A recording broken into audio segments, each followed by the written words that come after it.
একদিন এক লোক তার মেয়েকে বলল যে সে একটা গরু জবাই করবে। গরু জবাই করে তার যারা আত্মীয় স্বজন আছে, পাড়া প্রতিবেশী আছে, যারা তাদের খুব আপনজন, তাদেরকে গরু মাংস দিয়ে ভাত খাওয়াবে। এই কথা বলার পরে মেয়েটা রাস্তায় গেল। রাস্তায় যেয়ে চিৎকার চেঁচামেচি শুরু করলো যে তার বাড়িতে আগুন লেগেছে। এই কথা বলার পরে বৃদ্ধ লোক একটু অবাক যে তার মেয়ে এই কাণ্ড ঘটাচ্ছে কেন। কিছুক্ষণ পরে খাবার টেবিলে বা যেখানে খাইতে দিচ্ছে সেখানে দেখা গেল যে লোকগুলো খেতে বসেছে সে লোকগুলো কেউই তার আত্মীয় স্বজন বা আপনজন না।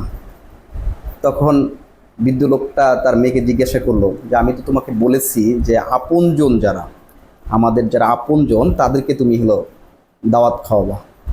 তখন মেয়েটি বলল যে বাবা, যারা আমাদের বিপদে যারা আমাদের বিপদে পাশে ছিল বা বিপদের কথা শুনে আমাদের পাশে ছিল তারাই আমাদের আপনজন।